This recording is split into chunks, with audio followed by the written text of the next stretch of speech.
Gas ছাড়া বর্তমানে আমাদের জীবন কল্পনা করা প্রায় অসম্ভব।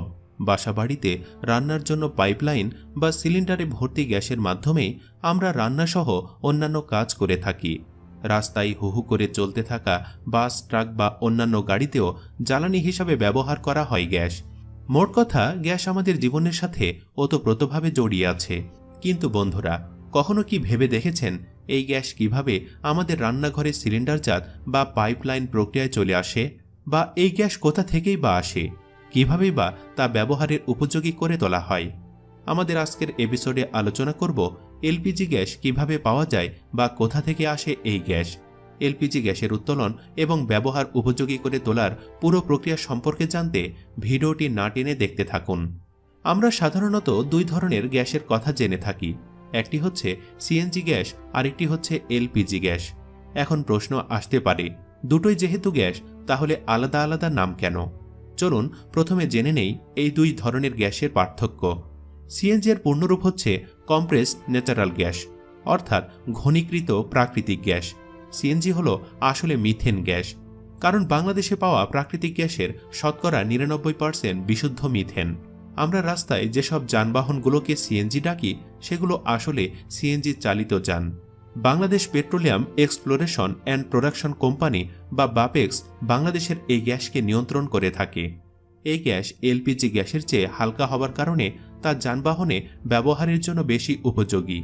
অন্যদিকে এলপিজি এর পূর্ণরূপ হচ্ছে লিকুইড পেট্রোলিয়াম গ্যাস, অর্থাৎ তরল পেট্রোলিয়াম গ্যাস। এটি হল পেট্রোলিয়াম বা খনিজ তেল থেকে পাওয়া একটি অংশ, যেটা ৩৫০ ডিগ্রি সেলসিয়াসেরও বেশি তাপমাত্রায় পেট্রোলিয়াম থেকে আলাদা করা হয়। এর ব্যবহার রান্না ছাড়াও বিভিন্ন কাজে প্রয়োজনীয় তাপ উৎপন্নে ব্যবহার করা হয়।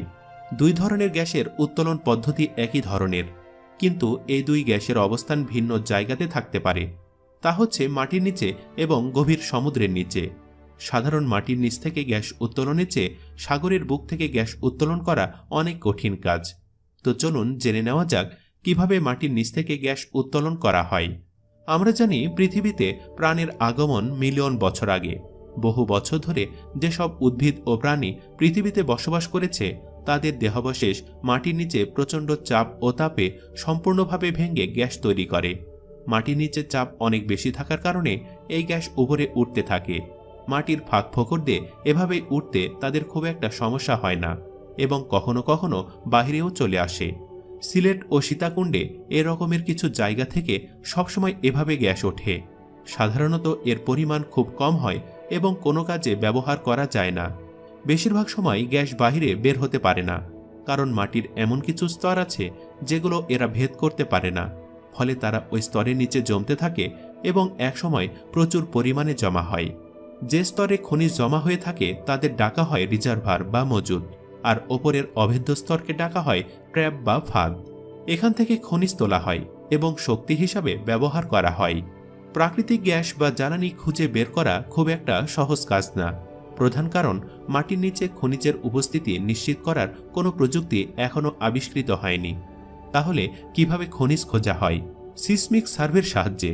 এই পদ্ধতিতে মাটির নিচে সাউন্ড ওয়েভ পাঠিয়ে এর প্রতিধ্বনি রেকর্ড করা হয়। সেই প্রতিধ্বনি বিশ্লেষণ করে জানা যায় খনিজ সম্পদ ধারণক্ষম স্তর আর ট্র্যাপ কি মাটির নিচে আছে কি না। স্থলভাগে এই কাজে সাধারণত শক্তিশালী বিস্ফোরক ফাটিয়ে সাউন্ড ওয়েভ মাটির নিচে পাঠানো হয়, আর সাগরে জাহাজের মাধ্যমে এয়ারগান দিয়ে সাউন্ড ওয়েভ তৈরি করা হয়। শব্দ তরঙ্গের তথ্য বিশ্লেষণের পরে ভূতাত্ত্বিকেরা ওই এলাকার মাটির স্তরের ম্যাপ তৈরি করেন এবং খনিজ সম্পদ থাকার সম্ভাবনা খতিয়ে দেখেন। কোথাও সম্ভাবনা থাকলে খনিজের অবস্থান নিশ্চিত করতে ওই জায়গায় গর্ত খনন করতে হয়। গর্ত খোঁড়া ছাড়া উপস্থিতি নিশ্চিত করার আর কোনো উপায় নেই। সাধারণত এ রকমের 10টা গর্ত করলে একটা ভালো খনিজ ক্ষেত্রে দেখা মেলে। এ থেকে বোঝা যায় যে খনিজ সম্পদ আবিষ্কার কতটা ভাগ্যের ব্যাপার। আর কাজের দিক দিয়ে এটা বিশ্বের অন্যতম ঝুঁকিপূর্ণ কাজ। খনিজ সম্পদ যে কোনো জায়গায় পাওয়া যেতে পারে।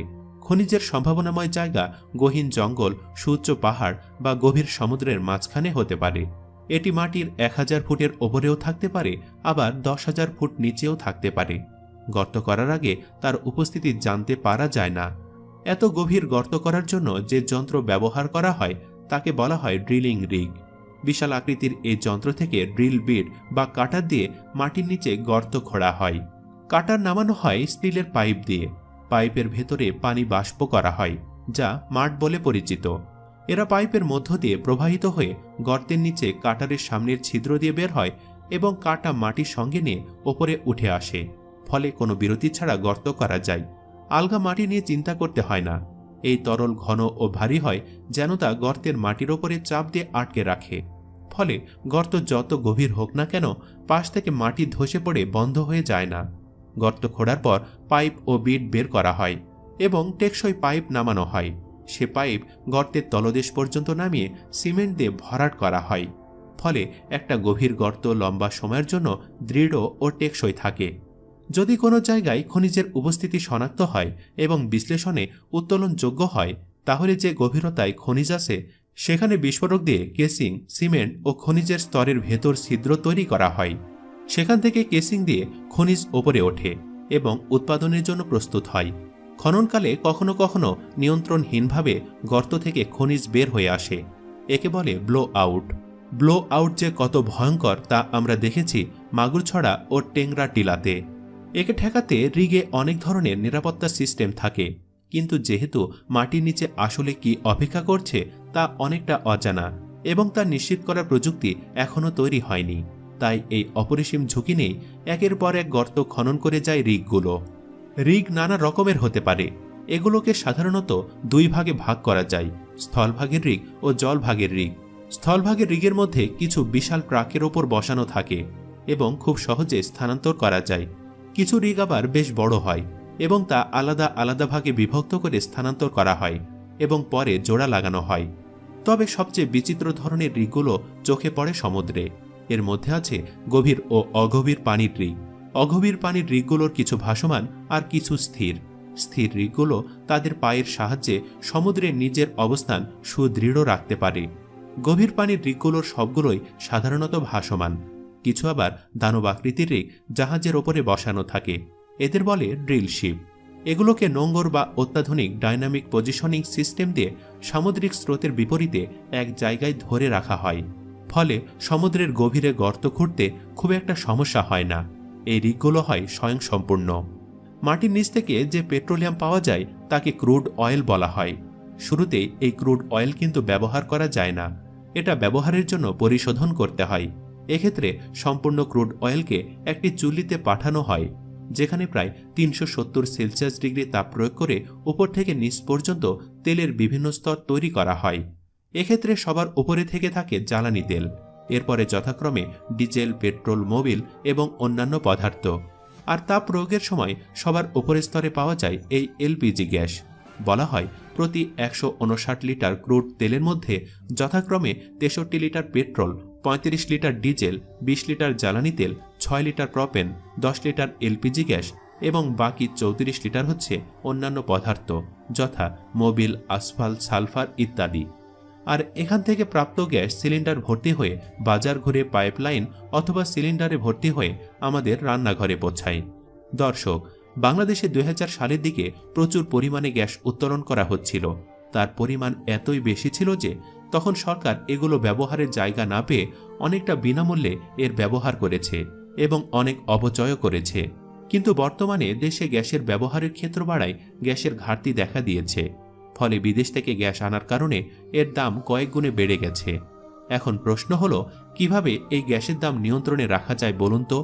কমেন্ট করে জানিয়ে দিন আপনার যে কোনো একটি আইডিয়া।